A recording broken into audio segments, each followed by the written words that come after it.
the mail-order bride who got off at the wrong station and met fate instead. Before we start the story, leave a comment telling us which city you're watching from. And at the end, don't forget to rate this story from 0 to 10. Enjoy the story. The summer sun bore down on the dry earth of Dust Hollow, a forgotten speck in the New Mexico Territory, 1887. The wind rattled across the wide plains, carrying heat and grit that coated the wooden planks of the weathered platform. The locomotive groaned to a halt, hissing as though annoyed to have stopped at all. Its metal wheels screeched, sending up sparks before the doors clanged open. From the second passenger car descended Clara Whitfield, a young woman with boots too polished for this place and a dress too fine for the dirt roads ahead. Her gloved hands clutched a small brown suitcase, her lips pressed together as her eyes scanned the platform. She had expected a welcoming figure, a carriage, a letter board, perhaps even a bouquet from her intended husband. Instead, there was only the creak of wagons in the distance and a few townsfolk busy unloading crates. The letter, folded neatly in her bag, had promised that Henry Dalton would meet her in Clearwater, where she was to begin her new life as his mail-order bride. But her map had torn across the county lines, and the smudged ink of the envelope made Clearwater look too much like Dust Hollow. She swallowed hard, realizing that she might have made a grave mistake. Clara turned in slow circles, her skirts brushing against the sun-baked boards. Not a soul looked her way. The town seemed little more than a saloon leaning on one side, a general store missing half its paint, and a rail stop that trains forgot as often as they remembered.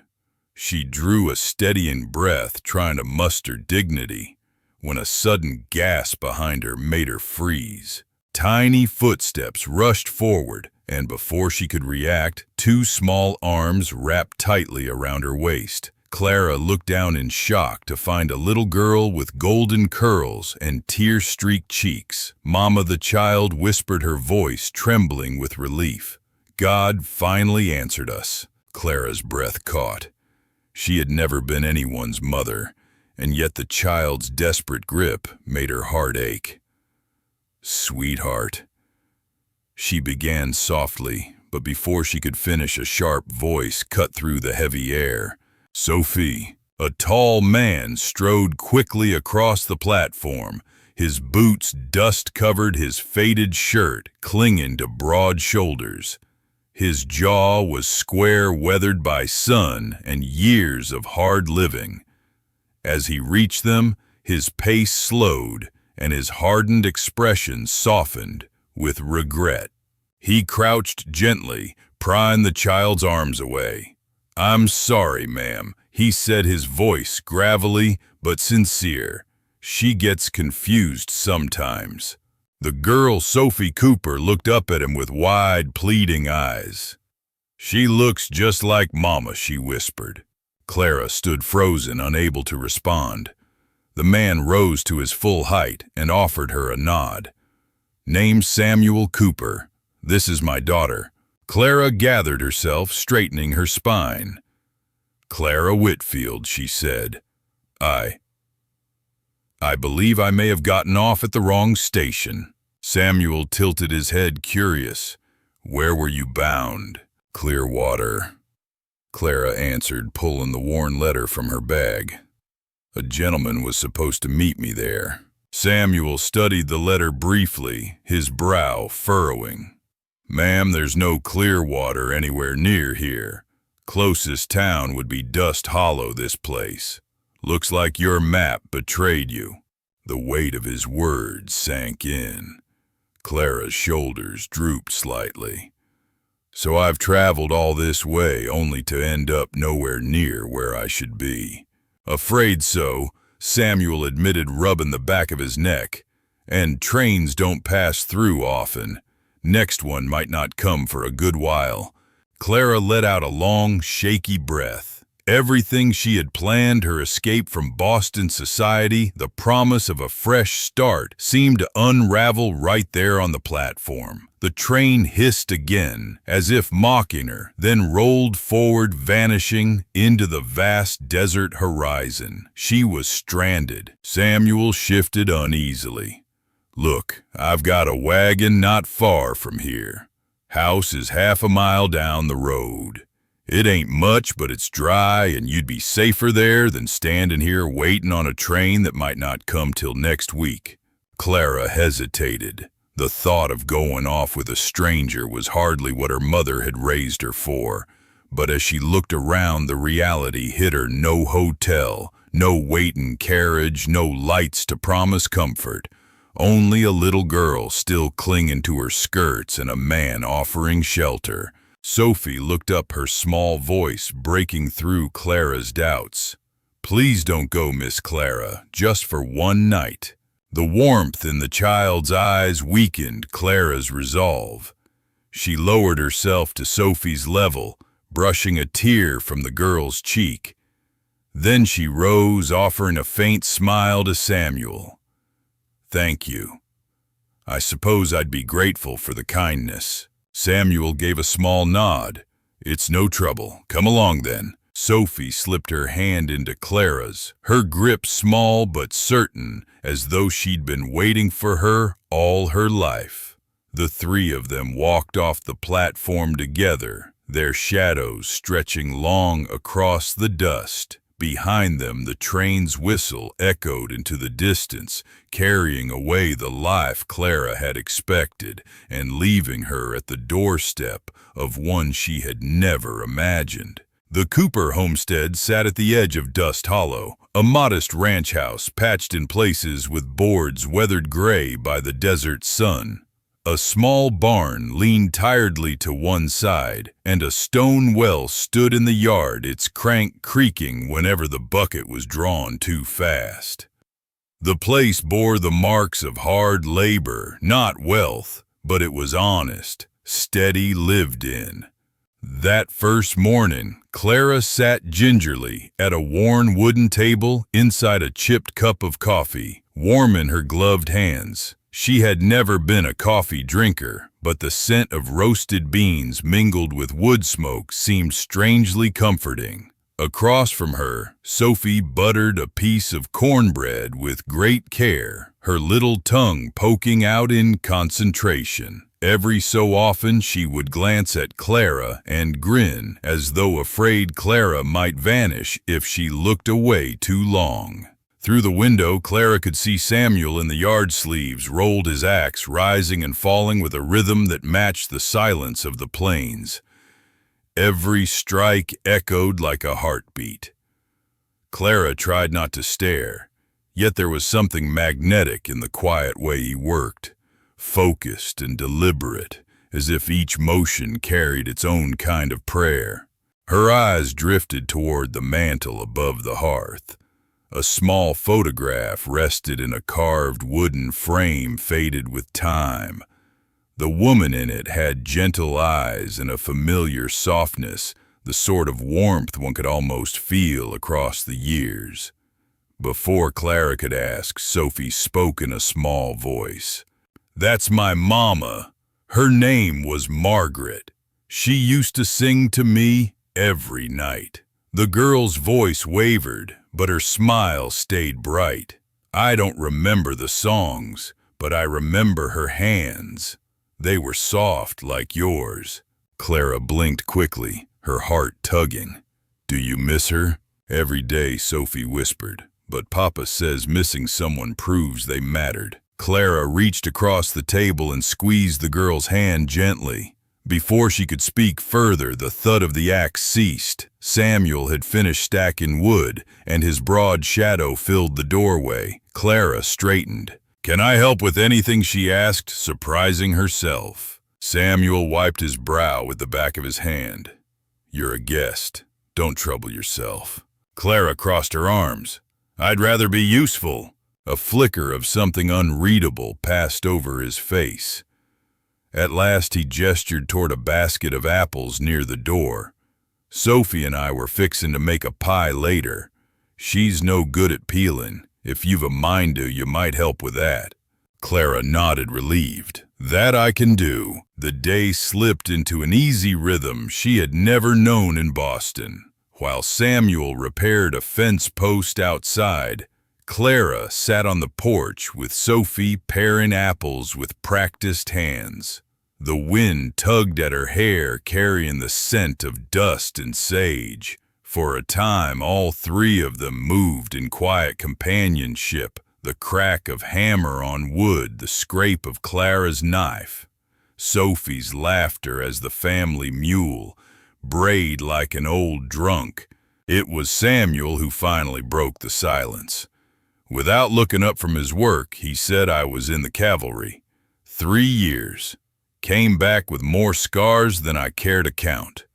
This land was my piece of the world after the war." Clara paused mid-slice. The openness surprised her. "My wife..." He stopped swallowing before continuing. "Margaret died giving birth to Sophie. Nothing I could do." His hands stilled on the fence post. "She was the only woman I ever loved. Thought I'd die a widower." Clara's throat tightened. She set down the knife carefully. "I'm sorry." Samuel nodded, once eyes far away. Sophie started praying every night for someone to read her stories, brush her hair, hold her when the storms rolled in. He finally glanced at Clara, his gaze steady but heavy with something unsaid. "I thought maybe I could send for a bride. Filled out the papers once, even paid for postage, but I never could bring myself to mail it." Clara's fingers curled against the apple in her hand. "Why not?" He looked back at the horizon. "Fear, I reckon. Afraid some stranger would come and I'd have nothing left of me to give. That I'd disappoint Sophie all over again." The quiet between them was thick, charged with meaning Clara couldn't put into words. She lowered her eyes, unsure if she wanted to press him further. That evening, Clara found herself lingering outside Sophie's room. The little girl knelt beside her bed, hands folded tightly. Her voice was a whisper. "Dear God, thank you for sending someone kind.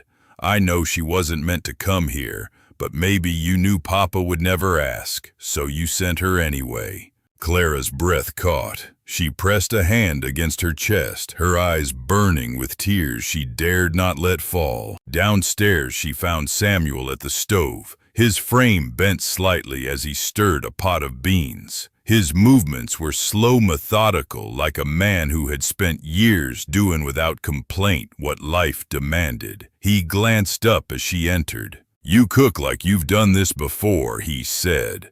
Clara shook her head. "Not on a wood stove. I watched the housekeeper back home sometimes when my mother wasn't looking." His brow lifted. "Back home, where's that?" "Boston," she admitted, setting down a cloth she'd been folding. "My mother wanted me to marry a banker. 43, widowed, owned half a block near Charles Street. He wore his hair too wet and his cologne too loud." Samuel smirked faintly. "Why didn't you?" Clara's eyes softened, but her voice carried steel. "Because I refused to spend 40 years as someone's ornament. I wanted something real." She paused, glancing toward the window where Sophie was now playing with a daisy chain she'd made earlier. "So I answered an ad. A man promised me open skies and an honest life. I thought it might be worth everything I left behind." Samuel studied her quietly.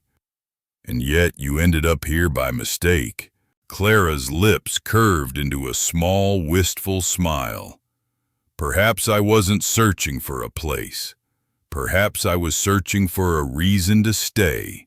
For a moment the air seemed to still between them, holding a fragile truth neither dared name. Days stretched into a rhythm Clara had never imagined herself living.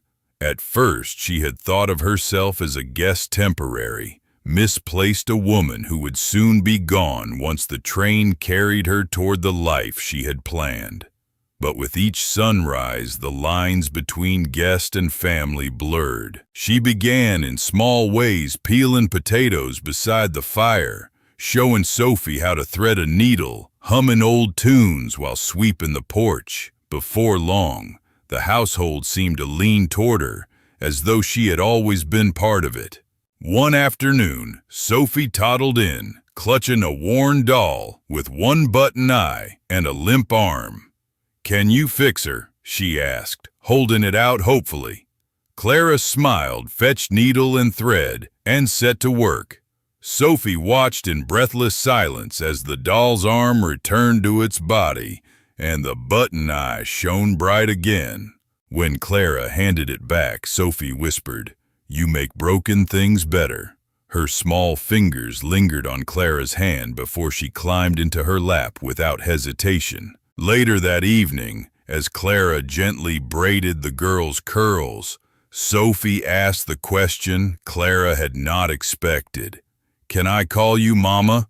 Clara's throat closed. She glanced toward the doorway where Samuel stood half-shadowed watching. His expression was unreadable, but his eyes softened when she finally whispered, "If you want to, sweetheart, you may." Sophie hugged her tightly, her little heart beating fast against Clara's chest.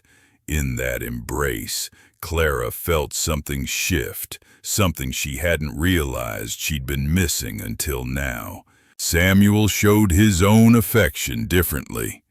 His was a love not spoken, but mended into wood and cloth. One morning, Clara discovered the strap of her dress, torn when she had hauled water the day before, had been neatly stitched with thread that matched perfectly. The work was precise, careful, almost invisible.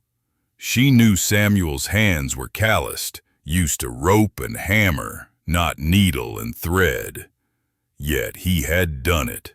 That evening at supper, she noticed the chair she'd nearly toppled from the night before now stood sturdy. Nails driven, straight edges sanded smooth. She touched the seat quietly, her eyes lifting to Samuel's. He looked away, feigning indifference. "Papa fixes everything," Sophie piped up proudly. "Even Mama's rocking chair when it broke. He has quiet magic." Clara smiled faintly, her chest swelling with a warmth she hadn't felt in years. For the first time, she wondered if she had stumbled not into misfortune, but into an answer she hadn't known she was seeking. But happiness, however fragile, is often tested. One hot afternoon, a courier rode up the dusty lane, delivering a letter addressed to Clara. Her hands trembled as she broke the seal, her breath catching at the sight of the familiar handwriting. It was from Henry Dalton, the man who had promised her a future in Clearwater. She read once, then again, her stomach hollowing with each word. He wrote that her delay had been too long, that circumstances had changed, that the arrangement no longer suited him. No explanation beyond cold dismissal, no kindness, no chance. The letter slipped from her fingers, floating to the porch boards. "I wasn't even enough for him to meet," she whispered, her voice cracked and thin. Samuel stepped forward, uncertain, his hand half raised before he let it fall again. "Clara," but she shook her head sharply, blinking away tears. "He never even met me, Samuel. And still, I wasn't enough." She turned, retreating into the yard, where the vast desert sky stretched wide and merciless above her. Samuel watched, his jaw tight, his eyes filled with a struggle he did not voice. That night, Sophie crawled into Clara's lap, clutching the half-finished scarf she had been stitching with yarn and crooked stitches. "Don't be sad, Mama," she whispered, her little voice thick with sleep. "You're mine now." Clara's arms tightened around her. She had lost something, a name, a promise, a plan. But as Sophie's breath evened against her shoulder, she realized she had gained something far more powerful, a fragile, unspoken bond that asked her to stay. Inside, Samuel sat at the table, staring at his rough hands. They had buried a wife, raised a child, built fences, fixed chairs, but now they trembled with the thought of reaching for someone again.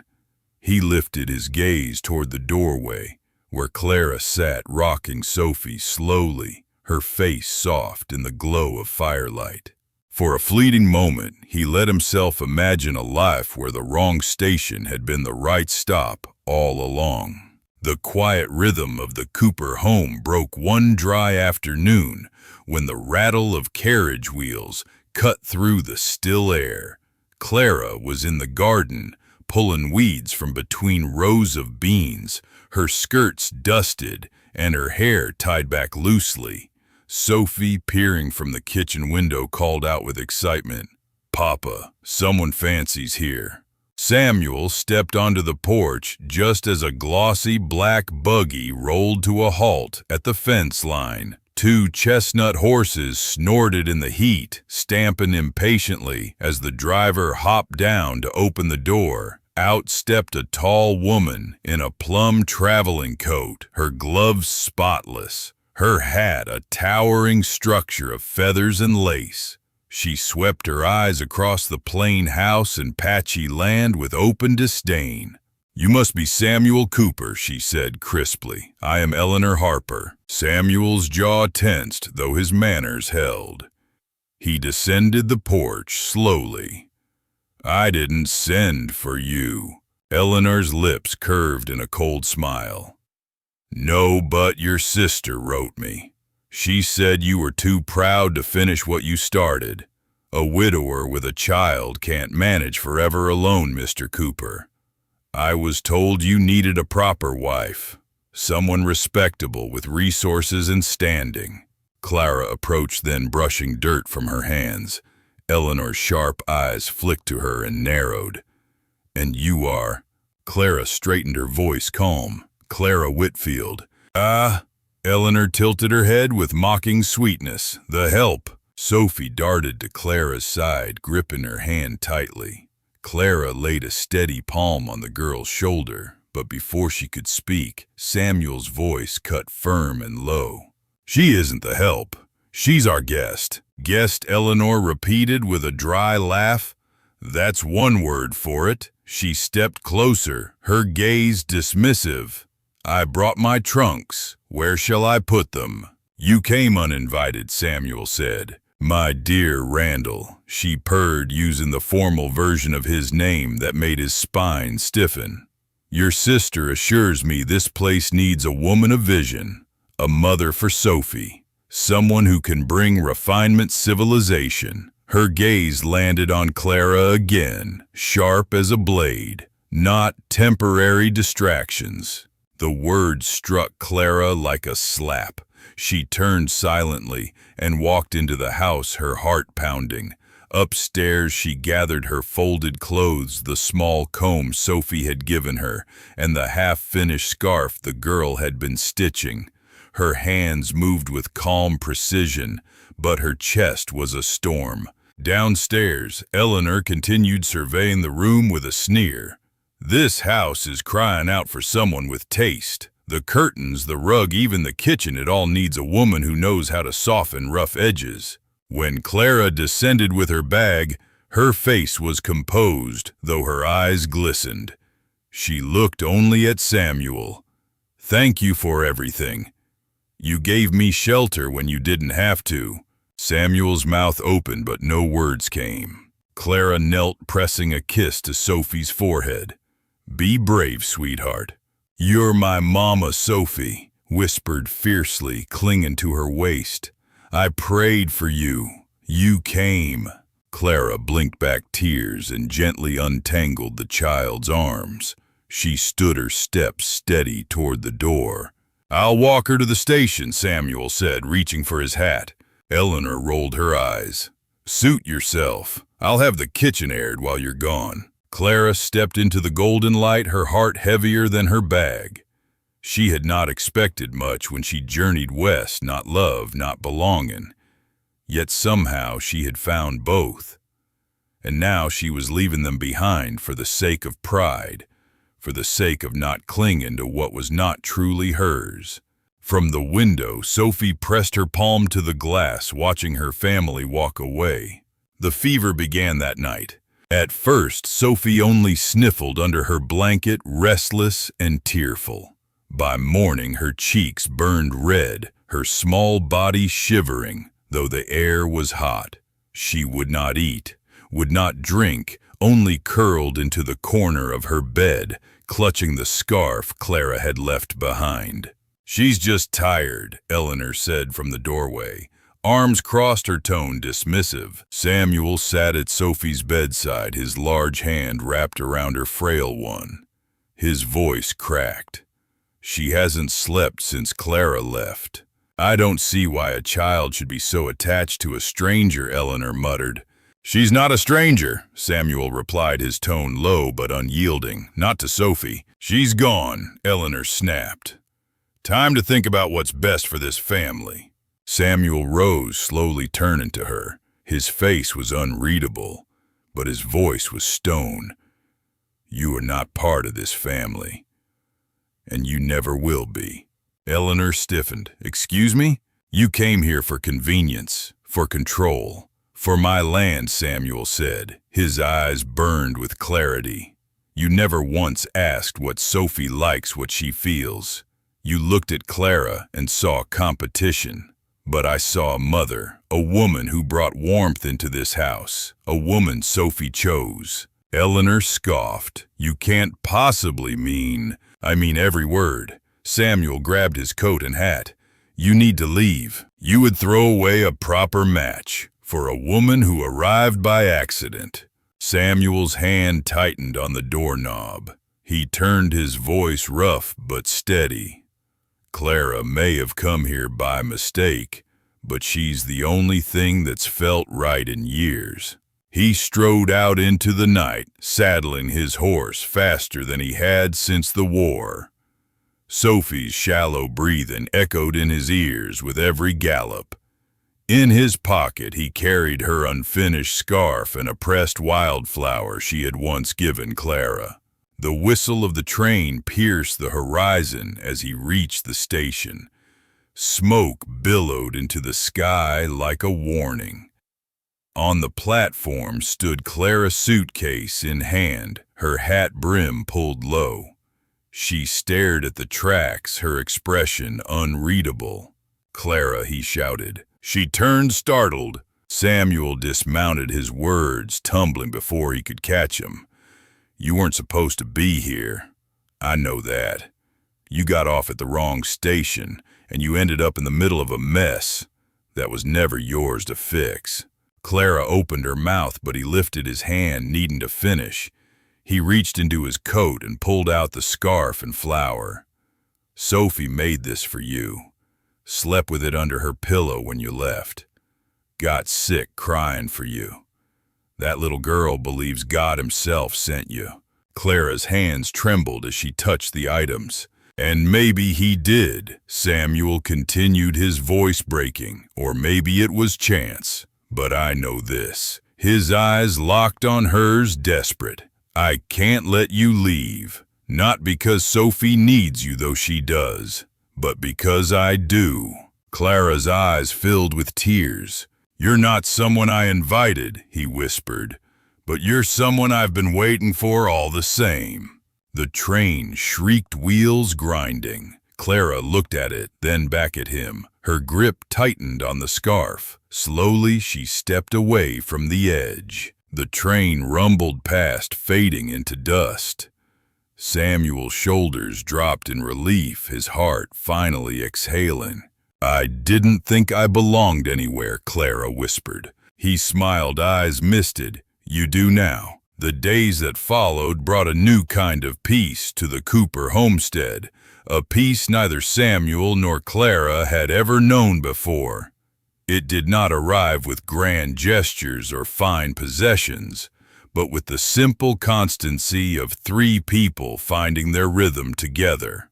Clara stayed on no longer as a guest, but as someone who belonged. She rose early to feed the hens, her skirts brushing the dry earth, while the sun crept over the horizon. Sophie scampered after her laughing as the chickens scattered. Samuel watched from the porch, hands tucked into his belt, marveling at how naturally Clara seemed to fit into a life she had not been meant to live. By midday, she would be kneading dough in the kitchen, sleeves rolled hair braided back. Sophie sat nearby, tongue caught between her teeth as she clumsily stitched cloth with yarn. "I'm making a scarf," the little girl said proudly, showing the crooked rows. "For winter, for you." Clara blinked. "For me." "Of course," Sophie replied, as if it were the most obvious thing in the world. "Every mama needs a warm scarf." Tears prickled Clara's eyes as she reached to tuck a curl behind Sophie's ear. Evenings became the heart of their new life.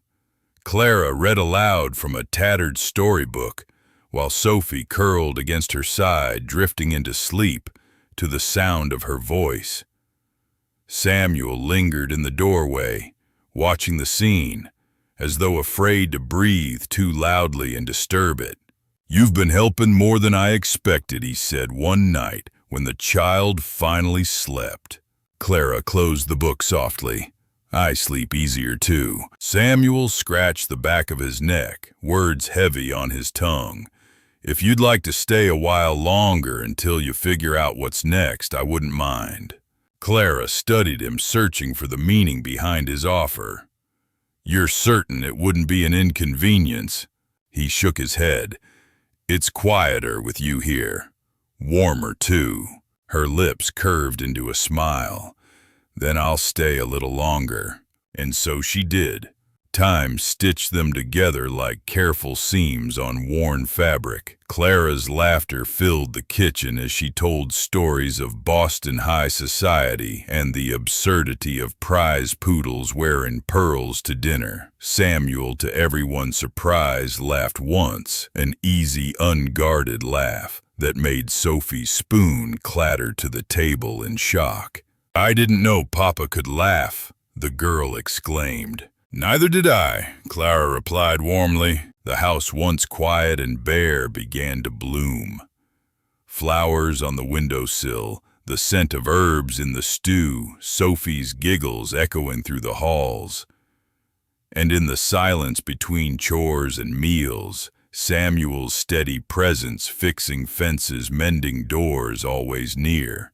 The day of their wedding dawned clear and soft, the sky a sweep of blue and gold. There was no preacher, no gathering of townsfolk, no gilded rings. Only the three of them beneath the sprawling branches of an old oak tree at the edge of the land, a tree that had outlasted more seasons than they could count. Clara wore a dress made from repurposed linens, its seams uneven, the hem a little short on one side. Sophie had insisted on sewing it herself, each stitch crooked but filled with love. Clara had protested softly, "It isn't perfect." "It is," Samuel said, his voice rough with emotion, "because it's yours." They stood hand in hand under the tree sunlight filtering through green leaves. Samuel's palms were calloused, strong, steady as he held hers. "I can't fix the world," he said, his voice caring only for her. "But I can fix what's mine. I can fix chairs and fences and broken doors.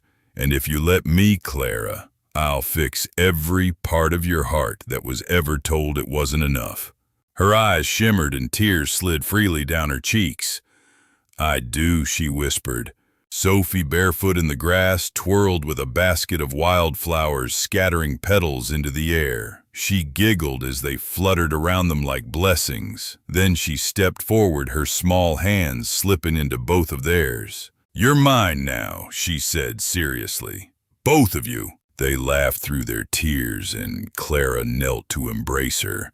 Samuel's arms wrapped around them both, holding tight as though nothing in this world could break them apart again. In the days that followed, the Coopers became more than a family by name. They became a family by choice, by devotion, by grace. Clara had not found the man she thought she was meant to marry, nor the town where she was supposed to arrive. Instead, she had stumbled into something rarer, a love unplanned, uninvited, but deeply right. She often thought back to that dusty platform, the hiss of the train, the little girl's arms around her waist.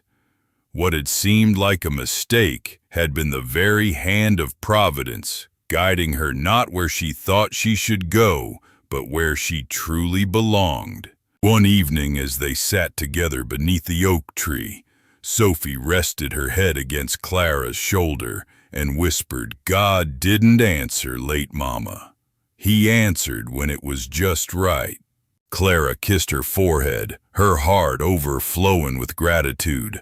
Sometimes the greatest gifts arrive disguised as accidents. We plan our paths, carefully mapping each step, only to find the road torn in places, the names blurred. Yet it is often in those wrong turns, in the dusty towns we never meant to see, in the arms of people we never expected to meet, that we find the life we were always meant for. Clara thought she had lost her way when she stepped off at the wrong station. Instead, she had found love, belonging, and a home forged from kindness and quiet acts of care. And perhaps that is the truth we all need to remember. Love does not always arrive on schedule. It does not always come with fanfare. Sometimes it shows up dusty, unexpected, in places the world overlooks. But when it comes, it is exactly when and where it is needed most. If this story touched your heart, share your thoughts in the comments. And don't forget to subscribe for more timeless stories, because the wrong turn just might lead you to the right life.